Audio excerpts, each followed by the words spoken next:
स्वागत है भाई, स्वागत है, स्वागत है भाई, स्वागत है, स्वागत है भाई, स्वागत है। मोदी मोदी मोदी मोदी मोदी मोदी मोदी मोदी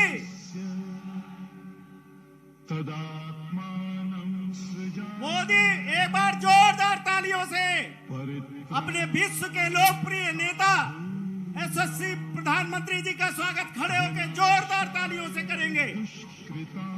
अपने माननीय प्रधानमंत्री जी का जोरदार स्वागत करेंगे। मोदी मोदी मोदी मोदी मोदी मोदी मोदी मोदी मोदी मोदी मोदी मोदी मोदी मोदी मोदी मोदी, जोरदार तालियों से, एक बार जोरदार तालियों से अपने विश्व के लोकप्रिय नेता माननीय नरेंद्र मोदी जी का स्वागत करेंगे। एक बार जोरदार तालियों से खड़े होके, तालियों की गड़गड़ाहट रुकनी नहीं चाहिए।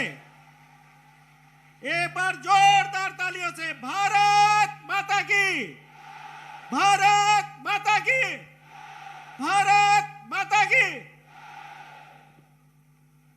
अब मैं सर्वप्रथम संयुक्त रूप से काशी क्षेत्र के क्षेत्रीय अध्यक्ष, वाराणसी जिले के जिला अध्यक्ष हंसराज विश्वकर्मा जी से आग्रह करूंगा कि अंग वस्त्र व स्मृति चिन्ह देके माननीय प्रधानमंत्री नरेंद्र मोदी जी का स्वागत करेंगे।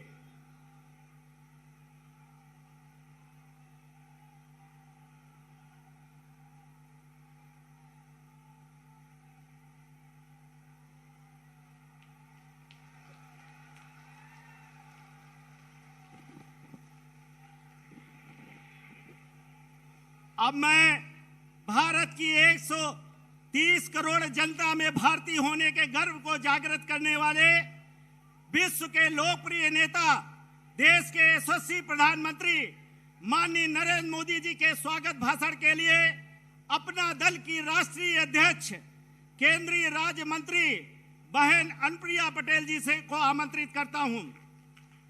माननीय अनुप्रिया पटेल जी।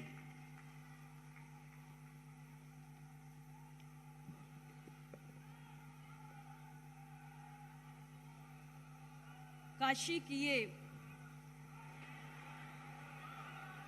की ये पवित्र धरती, जिसने देश को माननीय प्रधानमंत्री जी के रूप में एक अमूल्य धरोहर सौंपी है, एक ऐसे प्रधान सेवक जिन्होंने मां गंगा के बुलावे पर काशी आकर पूरे देश का कायाकल्प करने में स्वयं को खपा दिया, ऐसे माननीय प्रधानमंत्री जी जिनके विचारों की ऊंचाई और जिनके शब्दों की गहराई विपक्षियों को अक्सर निरुत्तर करने का काम करती है, ऐसे प्रधानमंत्री जी जिन्होंने मन की बात करके देशवासियों की आत्मा को छूने का काम किया है, दुनिया के सबसे बड़े कोरोना टीकाकरण अभियान के महानायक और देश के सर्वस्पर्शी संतुलित विकास को नए स्वरूप में परिभाषित करने वाले,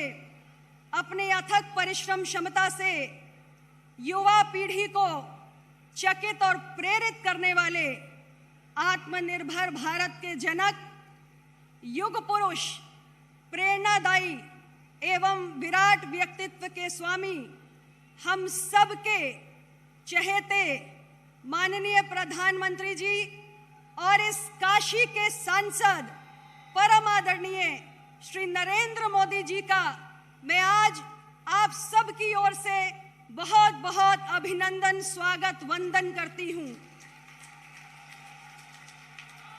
मंच पर विराजमान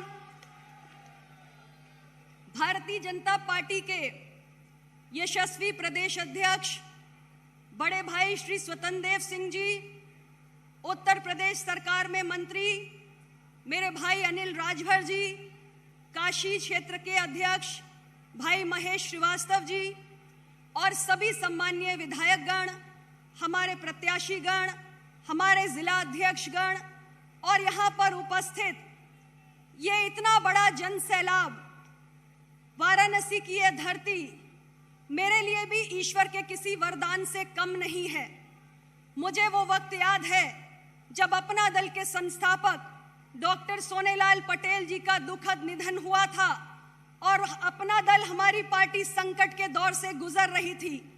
उस वक्त वाराणसी की जनता ने मुझे बहुत सारा अपनापन दिया, स्वीकारता दी, पहचान दी और आगे बढ़ने का साहस भी दिया। आज ये आप सबका शुभाशीष है। आपने जो मुझे पहचान दी है, उसके कारण आज मैं दुनिया के सबसे लोकप्रिय राजनेता माननीय प्रधानमंत्री जी के मंत्री परिषद की सदस्य के रूप में आपके बीच यहाँ पर खड़ी हूँ। मैं वाराणसी की जनता की आजीवन ऋणी रहूंगी।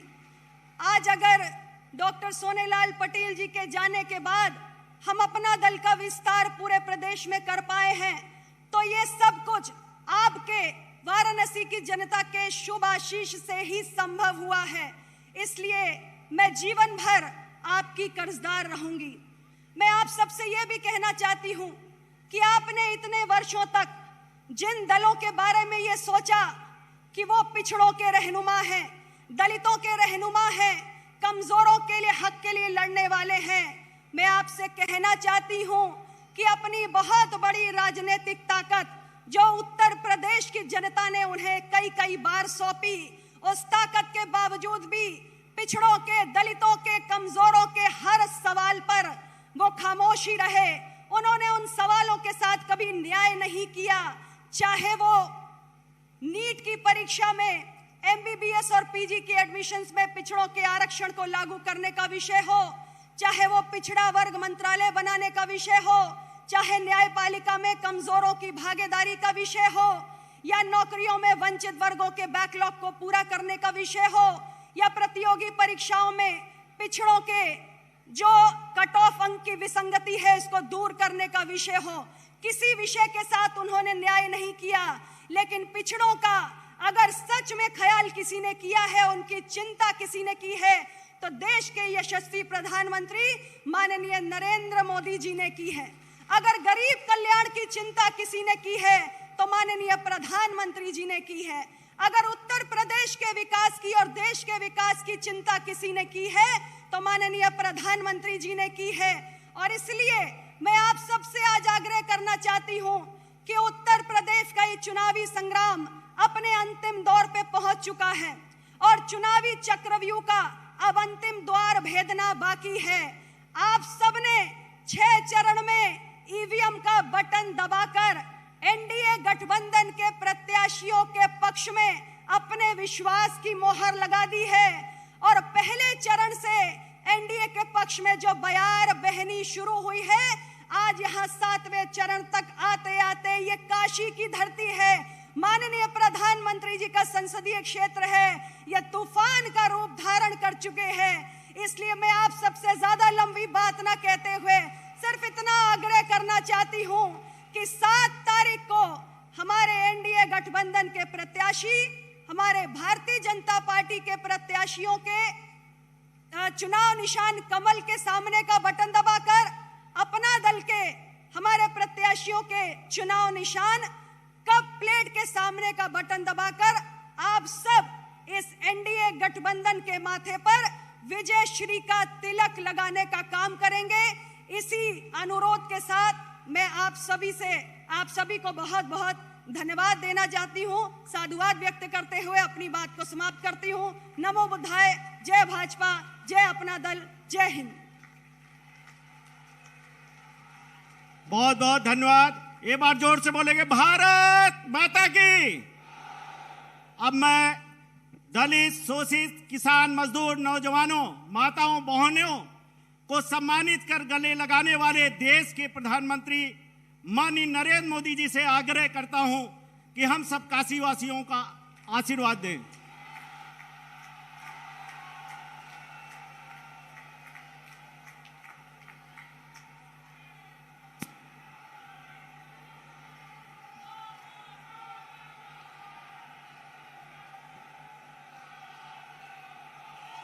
हर हर महादेव। हर हर महादेव।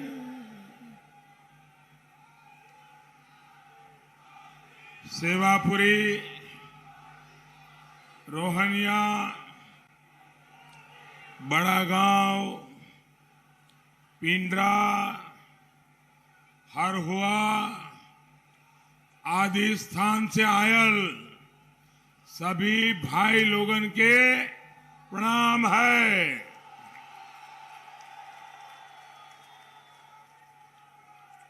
हमें याद हो कि 14 के चुनाव के पहले यही खजूरी से विजय का डंका पूरे देश में आप लोग बजाते रहे।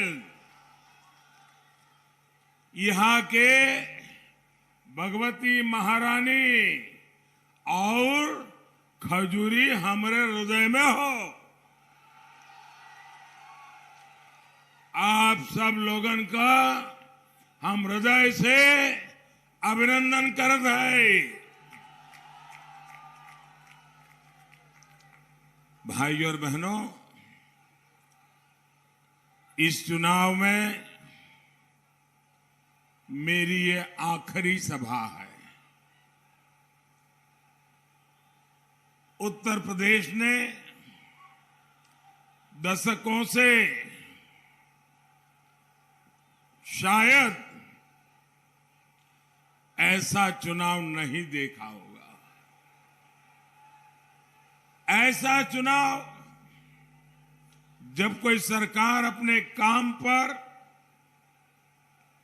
अपनी ईमानदार छवि पर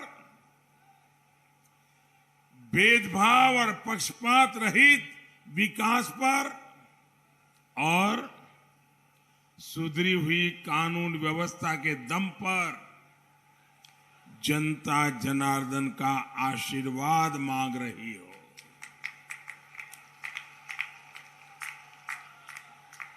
मुझे एक इंटरव्यू में मीडिया ने पूछा था, तब मैंने कहा था ये चुनाव प्रो इनकम्बेंसी चुनाव है और सबसे बड़ी बात, जनता भी खुद ही बाहर निकलकर इस सरकार की वापसी का झंडा बुलंद कर रही है। कोरोना से लेकर काशी तक, बांदा से लेकर बहराइच तक डबल इंजन की सरकार की ही हुंकार एक एक नागरिक कर रहा है। पूरा यूपी बिना बटे एकजुट होकर कह रहा है, आएगी तो भाजपा ही, आएंगे तो योगी ही। यूपी के लोग यूपी को गुंडागर्दी, मनचले, माफिया, भ्रष्टाचार, भाई भतीजावाद, अवैध कब्जे देने वाली गौर परिवारवादियों को पूरी तरह नकार चुके हैं। साथियों, आप मुझे बताइए, जो सिर्फ और सिर्फ अपना परिवार का भला करे, क्या ऐसे लोगों का आप साथ देंगे क्या? जो गौर परिवारवादी है, इनका साथ दोगे क्या? साथियों, ये गौर परिवारवादी की एक खास आदत है। ये जो बोलते हैं वो करते नहीं, और जो नहीं बोलते वही करते हैं। अब मुझे बताइए, ये गौर परिवारवादियों ने कभी अपने घोषणा पत्र में लिखा था कि वो दंगे करवाएंगे? लिखा था, लेकिन किया क्या?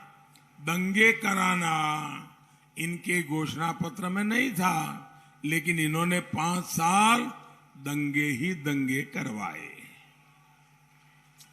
अवैध कब्जे और लूट खसूट इनके घोषणा पत्र में नहीं था। इनकी यही सबसे बड़ी उपलब्धि रही।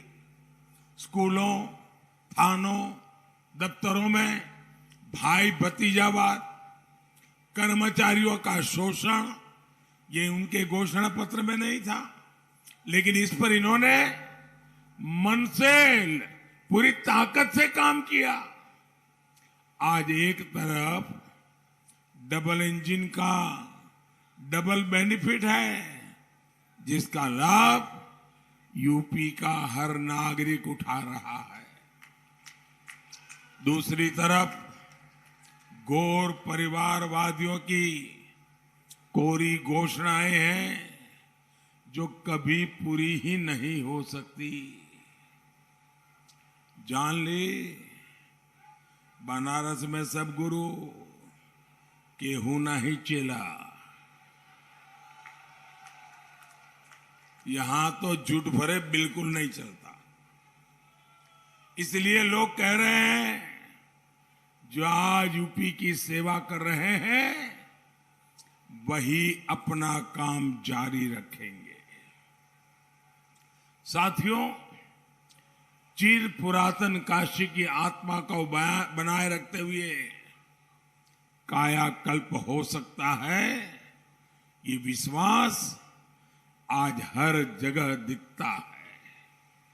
मां गंगा हो, मां अन्नपूर्णा हो, काशी विश्वनाथ धाम हो, दिव्यता का, भव्यता और आधुनिकता से साक्षात्कार आज हर कोई अनुभव कर रहा है। पर्याप्त बिजली, बिजली के तारों का जो जाल था, उस जाल से मुक्ति, पानी की किल्लत से मुक्ति, चौड़ी होती सड़कें, नए हाईवे, नए पुल, नए फ्लाईओवर, पूरा वाराणसी जिला बदलाव की राह पर है। वाराणसी के 3.25 लाख किसान परिवारों के बैंक खाते में 450 करोड़ रुपए, 450 करोड़ रुपए पीएम किसान निधि के माध्यम से छोटे किसान के खाते में पहुंच गए। 450 करोड़ रुपया। इसके अलावा rice research centre, cargo centre और नए डेयरी प्लांट से, नए गोवर्धन प्लांट से किसान और पशुपालकों की सुविधाएं भी बढ़ी हैं। किसान की लागत कम हो, मुनाफा अधिक हो, धरती मां और मां गंगा दोनों केमिकल से मुक्त हो, ऐसी प्राकृतिक खेती गंगा किनारे हो। इस पर 10 मार्च चुनाव नतीजे के बाद तेज गति से काम किया जाएगा। आधुनिक हस्तकला संकुल, बिना गारंटी के ऋण, आधुनिक मशीनें, ये बुनकरों, हस्तशिल्पियों को नई उम्मीद दे रहे हैं। आंख के इलाज से लेकर कैंसर जैसी गंभीर बीमारी का इलाज पहले मुंबई दिल्ली दौड़ना पड़ता था, आज काशी में हो रहा है भाइयों, काशी में हो रहा है। और ये इलाज भी आयुष्मान योजना की वजह से गरीबों के लिए मुफ्त है। यही तो विकास है जो आज दिखता है और ये विकास बिना भेदभाव सबके लिए है। वाराणसी को देखकर पूरे पूर्वांचल में विकास का विश्वास पैदा हुआ है। भाई और बहनों, 21वीं सदी का ये तीसरा दशक पूरी दुनिया के लिए नई चुनौतियां, अभूतपूर्व संकट लेकर आया है। लेकिन भारत ने तय किया है कि इस अभूतपूर्व संकट को, इन चुनौतियों को हम अवसर में बदलेंगे। ये संकल्प सिर्फ मेरा नहीं है, सिर्फ सरकार का नहीं है, ये हिंदुस्तान के 130 करोड़ नागरिकों का है, आप सभी का है, पूरे उत्तर प्रदेश का है, पूरे देश का है। मुझे बहुत खुशी है कि बीते 7 सालों में राष्ट्रहित, भारत हित को सर्वोच्च प्राथमिकता देते हुए अनेक क्षेत्रों में अनेकविध काम हो रहे हैं। यही संकट काल में देश की ताकत बन रहा है। जिसका जितना सामर्थ्य है वो उसको राष्ट्रहित में समर्पित कर रहा है। आज अगर भारत के विरुद्ध कोई भी गलत बात होती है तो हर नागरिक एक सुर में उठ खड़ा होता है। इसलिए आज अगर कोई पंचायत के लिए भी वोट करता है तो राष्ट्रहित को देखकर वोट करता है। वो जानता है कि देश ताकतवर रहेगा तो गांव और बिरादरी के मुद्दे भी हल हो जाएंगे। यूपी के लोगों की इसी भावना को उत्तर प्रदेश चुनाव के हर चरण में मैंने खुद अनुभव किया है। साथियों, हमारे गांवों की एक शक्ति ये भी है कि जब संकट आता है तो हर कोई गीले शिकवे भुलाकर एकजुट हो जाता है। लेकिन देश के सामने कोई चुनौती आती है तो एक घोर परिवारवादी इसमें भी राजनीतिक हित ढूंढते रहते हैं। भारत की सेना, भारत के लोग अगर संकट से लड़ते हैं तो ये उस संकट को और गंभीर बनाने के लिए उसमें जो भी परेशानियां पैदा कर सकते हैं पूरी ताकत से करते रहते हैं। ये हमने कोरोना के दौरान भी देखा और आज यूक्रेन संकट के दौरान भी हम यही अनुभव कर रहे हैं। भाई और बहनों, अंध विरोध, निरंतर विरोध, घोर निराशा, नकारात्मकता, यही इनकी राजनीतिक विचारधारा बन चुकी है। वरना देखिए, भारत 2 साल से 80 करोड़ से अधिक गरीब, दलित, पिछड़े, आदिवासी मेरे इन परिवारजनों को मुफ्त राशन उपलब्ध करा रहा है।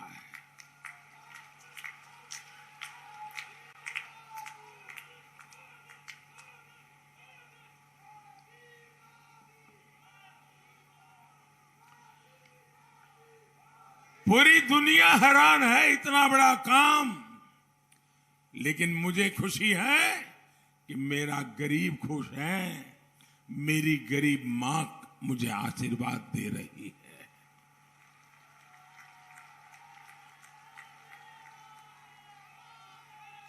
इतना बड़ा कोरोना काल, अर्थव्यवस्था चरमरा जाना, दुनिया भर में संकट, गरीब परिवार की कौन सुनेगा? भाइयों बहनों, देश के खजाने पर कितना ही बोझ क्यों ना आ जाए, लाखों करोड़ रुपए क्यों न खर्च हो जाए, लेकिन मैंने तय किया था गरीब के घर में चूल्हा जलता रहना चाहिए। गरीब मां का बच्चा भूखा सोना नहीं चाहिए। और इसलिए 2 साल से हिंदुस्तान में आजादी के बाद कभी भी ऐसी सेवा नहीं हुई है जो सेवा करने का सौभाग्य आप सबने मुझे दिया है। लेकिन भाइयों बहनों, ये गौर परिवारवादी देश के इस सामर्थ्य को भी कमतर करने में जुटे हैं। दुनिया का कोई भी बड़े से बड़ा, समृद्ध से समृद्ध देश 100% कोरोना टीकाकरण, मुफ्त टीकाकरण के नजदीक भी नहीं पहुंचा है। कई देशों में टीकाकरण के विरोध में धरने प्रदर्शन चल रहे हैं। भारत का हर नागरिक शांति से मुफ्त टीका लगा रहा है। भाइयों बहनों, जरा हाथ ऊपर करके मुझे बताइए, आपका टीका लगा है? आप सबका टीका लगा है? अच्छा, मुझे बताइए, दुनिया में तो टीके लगाने के लिए हजारों रुपया खर्च होता है। आपको कोई खर्चा हुआ है क्या? टीका लगाने का कोई खर्चा हुआ है क्या? आपको 1 पैसा भी देना पड़ा है क्या? आपके जेब से 1 रुपया निकालना पड़ा है क्या? भाइयों बहनों, 130 करोड़ से अधिक भारतीयों के गौरव काल के लिए भी ये लोग, गौर परिवारवादी राजनीति के रंग में रंगे लोग, राष्ट्र नीति को न कभी समझ पाए हैं, न पचा पाए हैं। इतना बड़ा काम, 130 करोड़ देशवासियों का इतना बड़ा सहयोग, टीकाकरण अभियान पूरी दुनिया में अद्भुत चला हो, लेकिन उनके मुंह से एक सही शब्द निकला है क्या? एक अच्छी बात निकली है क्या? अरे इसमें भाजपा कहां थी? ये तो सीधा सीधा गरीब के बच्चों को बचाने का काम था। क्या उसमें भी तुम्हें तकलीफ हो रही थी? भाइयों बहनों, इन गौर परिवारवादियों की सोच यही है कि जो देश के लिए अच्छा हो उसे वो पसंद ही नहीं करते। साथियों, हमने स्वच्छ भारत मिशन शुरू किया, 10 करोड़ से ज्यादा शौचालय बनाए। इससे फायदा गांव की गरीब, दलित, पिछड़े परिवार की बहनों को सबसे अधिक हुआ। अब मुझे बताइए, और मैं तो उत्तर प्रदेश की माताओं का आभार मानूंगा, क्योंकि उत्तर प्रदेश की मां बहनों ने मुझे कहा कि शौचालय नहीं, ये तो इज्जत घर है, इज्जत घर। ये महलों में रहने वालों को पता नहीं है दोस्तों, अगर घर में शौचालय नहीं है तो एक गरीब मां को कितनी तकलीफ उठाती है, उनको पता नहीं है। एक तरफ समाज और इज्जत की मर्यादाओं में जीने का संस्कार, और दूसरी तरफ मुसीबत। हमारे गांवों में, शहरों में भी हमारी गरीब माताओं बहनों को अगर शौचालय जाना है, शौच के लिए जाना है, तो सूरज उगने से पहले जल्दी जाने के लिए सोचती है, या तो दिन भर पीड़ा झेलती है, और जब तक शाम को सूरज ढलता नहीं वो शौच के लिए नहीं जाती है। आप कल्पना कर सकते हो उस मां को पीड़ा कितनी होती होगी, उस मां को तकलीफ कितनी होती होगी। क्या इस मां की तकलीफ दूर करनी चाहिए कि नहीं करनी चाहिए? ऐसी मां की तकलीफ दूर करनी चाहिए कि नहीं करनी चाहिए? कौन करेगा? कौन करेगा? कौन करेगा? कौन करेगा? और इसलिए भाइयों बहनों, आज गरीब के घर में भी शौचालय बनाने का काम हमने पूरे देश भर में चलाया। अब स्वच्छता बढ़ती है तो फायदा किसको होता है भाई? सबसे स्वच्छता बढ़ती है तो गांव में बीमारियां कम होती हैं। बीमारियां कम होती है तो गरीब का बच्चा बीमार होने से बचता है। गरीब का पैसा बचता है।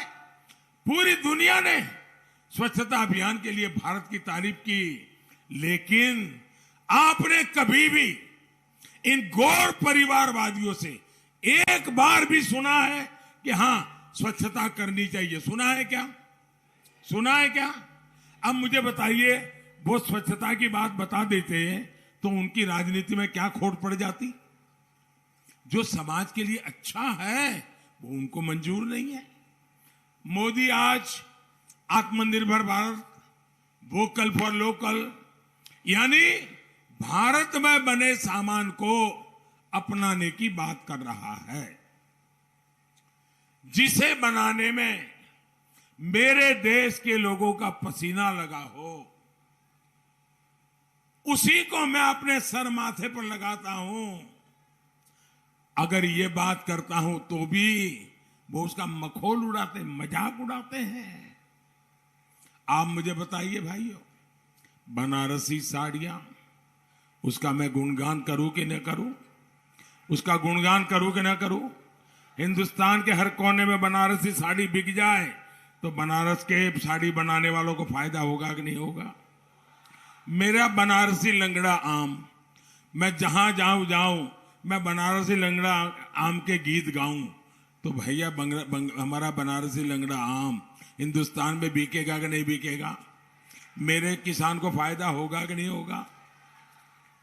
अब बनारसी खिलौने, हमारे गरीब परिवार खिलौने बनाते हैं। अगर मैं चारों तरफ कहूं कि मेरे देश में बने खिलौने खरीदने चाहिए, मेरे बच्चों के हाथ में मेरे देश में बने हुए खिलौने होने चाहिए, तो फायदा किसको होगा? खिलौना बनवाने वाले गरीब लोगों को, मेरे बनारस के लोगों को, मेरे किसानों को, मेरे बुनकरों को, हस्तशिल्पियों को, विश्वकर्मा साथियों को, और इससे उनका आय बढ़ेगा। तो ये अच्छा काम है कि नहीं भैया? मुझे बताइए, काम अच्छा है कि नहीं है? ये हर किसी को करना चाहिए कि नहीं करना चाहिए? इसमें कोई राजनीति है क्या? इसमें भी उनको तकलीफ है। एक बार भी ये जो हमारे विरोधी लोग हैं, एक बार भी उनसे सुना कि भाई अपने देश में बनी हुई चीजें खरीदो, अपने देश में बनी हुई चीजों का उपयोग करो, हमारे देश की चीजों को बढ़ावा दो? एक बार भी सुना क्या? अगर ये आपके मित्र होते, ये आपका भला चाहते, तो आप जो चीजें पैदा करते उसको बेचने के लिए बोलते कि नहीं बोलते? बोलते कि नहीं बोलते? लेकिन उनके मुंह पे ताला लग गया है। भाइयों बहनों, उनको तो यही लग रहा है कि जो काम मोदी करे, बस गौर परिवारवादी वोकल फॉर लोकल से भी चिढ़ते हैं।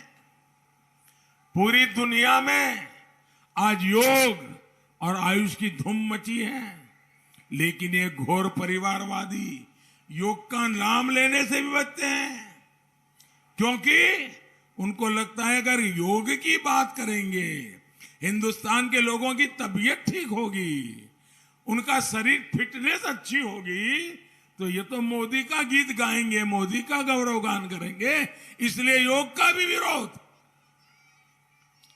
साथियों, कांग्रेस ने इससे भी आगे खादी, जो कांग्रेस की एक जमाने में पहचान हुआ करती थी, खादी का कुर्ता पहना मतलब लोग उसको नेताजी मानकर उसके घर में चक्कर काटते थे।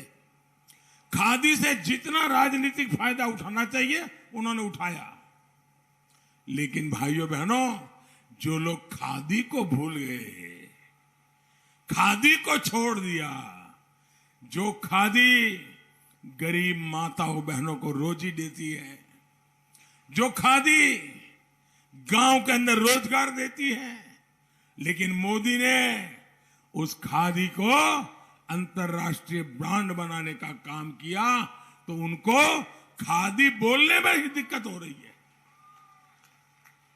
मैं अगर सिर्फ अपने इस बनारस मंडल की बात करूं ना, सिर्फ यहां की, आपको आनंद होगा भाइयों काम कैसे होता है। हमारे इस बनारस मंडल की बात करूं तो यहां 5 साल पहले, मैं सिर्फ यही की बात कर रहा हूं, 5 साल पहले करीब करीब 90 करोड़ रुपए की खादी की बिक्री होती थी एक साल में, 90 करोड़ की। आज 170 करोड़ रुपए से ज्यादा ये खादी हमारे इस मंडल में बनती है, बिकती है। अब गरीब को रोजगार मिला कि नहीं मिला भाई? गरीब के घर में पैसा गया कि नहीं गया? पूरे देश में ही खादी से जुड़े लोगों की आय बढ़ी है, लेकिन इन गौर परिवारवादियों ने इससे भी अपना मुंह फेर लिया है। भाइयों और बहनों, इस साल देश ने आजादी के 75 वर्ष पूरे किए हैं। पूरा देश आजादी का अमृत महोत्सव मना रहा है। मुझे बताइए भाई, आपके परिवार में आपके माताजी का जन्मदिन हो, पिताजी का जन्मदिन हो, या बहू का जन्मदिन हो, या बेटे बेटी का जन्मदिन हो, तो घर के सब लोग उस जन्मदिन को खुशी मनाते कि नहीं मनाते हैं? मनाते कि नहीं मनाते हैं? मनाते कि नहीं मनाते हैं? वो पूरे परिवार का उत्सव बन जाता है कि नहीं बन जाता है? अब भारत की आजादी, हमारे आजादी के सेनानियों ने इतना बड़ा त्याग, तपस्या की, बलिदान दिए, उस आजादी को 75 साल हुए। ये सब हिंदुस्तानी को गौरव होना चाहिए कि नहीं होना चाहिए? आजादी के अमृत महोत्सव का गर्व होना चाहिए कि नहीं होना चाहिए? आप हैरान हो जाएंगे, इनका दिल में मोदी के प्रति इतना विरोध भरा पड़ा है कि उनके मुंह से ये आजादी के अमृत महोत्सव का आनंद और भागीदारी करने से भी कतराते हैं। भाइयों बहनों, ये न देश का भला कर सकते हैं, न आपका भला कर सकते हैं। जिनकी सोच इतनी संकीर्ण हो, जिनकी राजनीति इतनी स्वार्थी हो, जो सिर्फ अपनी तिजोरी भरने के लिए जीते हैं, वो गरीब, दलित, पिछड़े परिवारों के हित के बारे में सोच ही नहीं सकते। इसलिए 6 चरणों में इनको यूपी की जनता ने नकारा, और अब 7वें चरण में आपको इनका हिसाब पूरा करना है। सबका साथ, सबका विकास भाजपा के लिए सिर्फ एक नारा भर नहीं है, ये हमारा कमिटमेंट है, ये हमारी प्रतिबद्धता है। इससे सरकार के लाभ हर लाभार्थी तक बिना पक्षपात, बिना भेदभाव पहुंचाने की प्रामाणिकता तो है ही। इसमें हर क्षेत्र, हर वर्ग, हर बिरादरी को उचित राजनीतिक प्रतिनिधित्व देने का संकल्प भी है। सबका प्रयास से राष्ट्र विकास की ये भावना पार्टी और सरकार दोनों में दिखती है। पंचायत से लेकर पार्लियामेंट तक, पार्टी से लेकर मंत्रिमंडल तक, महिलाओं, दलितों, पिछड़े, आदिवासी समाज की भागीदारी आज अभूतपूर्व स्तर है। 10 मार्च के बाद ये भागीदारी और सशक्त होगी, ये मैं आपको वादा करने आया हूं। गरीब को पक्के घर देने का अभियान और तेज होगा। 10 मार्च के बाद गरीब को गैस कनेक्शन का अभियान और तेज होगा। 10 मार्च के बाद रोजगार देने का अभियान, सरकार में नौकरी देने का अभियान और तेज होगा। 10 मार्च के बाद नई सड़कों का, नए हाईवे एक्सप्रेसवे का, नए रेल रूट का काम और तेज किया जाएगा। और जो ये मुट्ठी भर अपराधी माफिया फिर बाहर निकलने के लिए सपने देख रहे हैं, मुंडी दिखाना शुरू किया है, कानून उनका हिसाब भी चुकता करे, ये काम भी तेज किया जाएगा। भाई, विशेष रूप से मैं बहन बेटियों से कहूंगा, खास करके मेरी बहन बेटियों से मैं कहूंगा, आपका ये आशीर्वाद ही मेरे जीवन की बहुत बड़ी पूंजी है।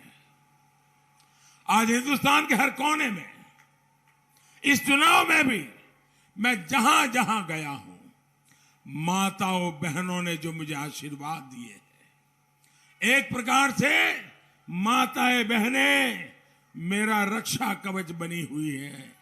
माताएं बहनें आज जिस प्रकार से सारे बंधनों से ऊपर उठ करके देश के लिए, अपनी बेटियों के उज्जवल भविष्य के लिए आज जो मेरा साथ दे रही है ना, माताएं बहनें, मैं आपका एडवांस में धन्यवाद करने आया हूं। मैं एडवांस में धन्यवाद करने आया हूं। भाइयों बहनों, हमारी बहन बेटियों की रक्षा सुरक्षा पहले भी डबल इंजन की सरकार की सर्वोच्च प्राथमिकता थी और आगे भी रहेगी। इसलिए मेरी माताओं बहनों को मैं आग्रह करूंगा, निकल पड़िए। अभी 2 दिन आपके पास है, निकल पड़िए मेरी माताएं बहनें, सारा निर्णय आप करवा दीजिए। देखिए मेरी बहन बेटियों की इज्जत, मेरी मां बहनों की इज्जत, मेरी बहन बेटियों की सुरक्षा, इसके लिए हम पूरी जिंदगी खपा देते कि नहीं खपा देते हैं। और इसलिए माताओं बहनों, आज मैं आपके पास, मैं कल काशी में जनता जनार्दन के दर्शन के लिए निकला था। मेरा सौभाग्य था, मैंने कल वो जो दृश्य देखा है, राजनीतिक रैलियां तो बहुत देखी है, लेकिन जो कल बनारस में जनता जनार्दन के लिए दर्शन के लिए निकला था, बच्चे हो, बूढ़े हो, गरीब हो, अमीर हो, हर कोई जिस प्रकार से आशीर्वाद दे रहा था, भाइयों बहनों, जिंदगी में इससे बड़ी कमाई क्या होती है, इससे बड़ी पुण्याई क्या होती है। और माताएं बहनें, कल मैं कहता हूं रोड शो में मेरी माताएं बहनें जो बढ़ चढ़ करके आई थी, ये बात इस बात का सबूत है कि इस बार उत्तर प्रदेश का भविष्य भी मेरी माताएं बहनें फैसला करने जा रही है। आप सबसे मेरा आग्रह है,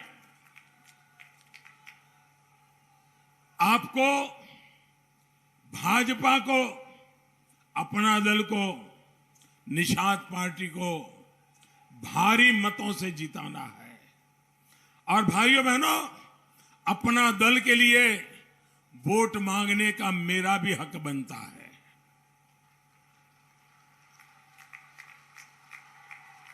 अनुप्रिया जी को तो मैं बाद में मिला, उनका परिचय तो मेरा बाद में हुआ।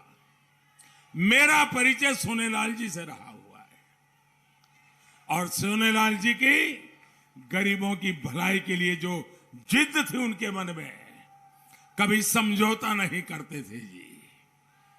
और गरीबों का शोषण करने वालों का वो कभी साथ नहीं दे सकते थे। वो सोनेलाल जी के सपनों को पूरा करने का आज हमारे पास अवसर आया है। इसलिए अपना दल के लिए भी वोट मांगने का मुझे हक है। भाइयों, निषाद पार्टी, अगर हमारे निषाद समाज के लोग, उनके जीवन में बदलाव आएगा, वो जीवन में आगे बढ़ेंगे तो गरीबी अपने आप जाना शुरू हो जाएगी। मेरे छोटे किसान, उनकी जिंदगी बदलेगी तो मेरे गांव की जीवन बदल जाएगा, ये मेरा पक्का विश्वास है। इसलिए मैं कहने आया हूं, भाजपा का कमल हो, अपना दल का कप प्लेट हो या निषाद पार्टी की भोजन भरी थाली हो, मैं आपसे यही कहने आया हूं, पहले मतदान फिर दूसरा काम। भाइयों बहनों, मेरे लोकसभा के चुनाव में भी आप लोगों ने इतनी बड़ी रैली नहीं की थी। आज इतनी बड़ी रैली की है, इतनी बड़ी रैली। मैं सचमुच में आपका बहुत धन्यवाद करता हूं। लेकिन अब इतनी बड़ी रैली हो गई, आज 5 बजे चुनाव प्रचार समाप्त हो जाएगा, तो आप घर जाके सो जाओगे क्या? सो जाओगे क्या? अब तो हो गया, अब तो हो गया, जीत गए, ऐसा करोगे क्या? ऐसा मत करना। जब तक मतदान पूरा नहीं होता है, हमें घर घर जाना है। जाएंगे, घर घर जाएंगे, जरा दोनों हाथ ऊपर करके बताइए, घर घर जाएंगे? सब लोग जाएंगे? अच्छा, मेरा एक काम करेंगे, मेरा एक काम करेंगे, जरा सब लोग हाथ ऊपर करके बताएं तो मैं बोलूं। मेरा एक काम करेंगे, हमारे इस क्षेत्र में हर घर पर जाके कहना, मोदी जी आए थे, मोदी जी ने अपना प्रणाम आपको पहुंचाया है और आपके आशीर्वाद की कामना की है। पहुंचा दोगे? पहुंचा दोगे? घर घर जाकर के मेरे प्रणाम पहुंचाओगे? भाइयों बहनों, ये प्रणाम पहुंचाओगे ना तो मन से वो मुझे आशीर्वाद देंगे और उनके आशीर्वाद मेरे लिए एक नई ऊर्जा बन जाते हैं। गरीब, पीड़ित, दलित, शोषित, पिछड़ों के लिए मेहनत करने की मुझे और हिम्मत मिलती है और ताकत मिलती है। और इसलिए भाइयों बहनों, हर घर जाना, मेरे प्रणाम पहुंचाना और मतदान के दिन एनडीए के सभी साथियों को जिताने के लिए ज्यादा से ज्यादा मतदान कराइए। इसी एक अपेक्षा के साथ मैं पूरे उत्तर प्रदेश को, खास करके उत्तर प्रदेश के सरकार के अधिकारियों को, पुलिस विभाग के लोगों को, आज मेरी इस चुनाव की आखिरी सभा में उन सबका अभिनंदन करना चाहता हूं, क्योंकि उन्होंने शांतिपूर्ण मतदान करवाया। मैं इलेक्शन कमीशन का अभिनंदन करता हूं कि 6 चरण में इतना शांतिपूर्ण और इतना शानदार मतदान का प्रबंध किया। इसके लिए उनको मैं इसलिए धन्यवाद देता हूं कि उनकी इस व्यवस्था शक्ति के कारण लोगों का लोकतंत्र पर विश्वास बढ़ता जाता है। तो इस काम के लिए मैं उनका भी अभिनंदन करता हूं। इस पूरे चुनाव अभियान के दरमियान आप लोगों ने भारतीय जनता पार्टी और हमारे एनडीए के साथियों की जो चिंता की है, हमें जिस प्रकार से संभाला है, जिस प्रकार से जहां हम नहीं पहुंच पाए वहां जनता जनार्दन पहुंच गई है। इसलिए आज इस आखिरी चुनावी सभा में मैं देश में इन 5 राज्यों के मतदाताओं का भी हृदय से बहुत बहुत आभार व्यक्त करते हुए, सबका धन्यवाद करते हुए मैं मेरी वाणी को विराम देता हूं। और 10 तारीख को, इस बार 10 तारीख को जब चुनाव के नतीजे आएंगे तो रंगों वाली होली उसी दिन शुरू हो जाने वाली है। उस रंगों वाली होली मनाने के लिए बहुत बहुत शुभकामनाएं, बहुत बहुत धन्यवाद। भारत माता की, भारत माता की।